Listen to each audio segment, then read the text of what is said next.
মানে গাড়ি চেক করছিলাম। তারপরে এই রজনী দেববর্মার গাড়ি আমরা পেলাম।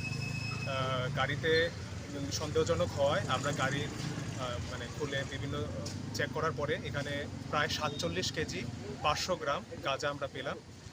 এখন আমরা রজনী দেববর্মাকে অ্যারেস্ট করেছি। এখন আগামীকালকে ওনাকে আদালতে প্রেরণ করা হবে। ধন্যবাদ।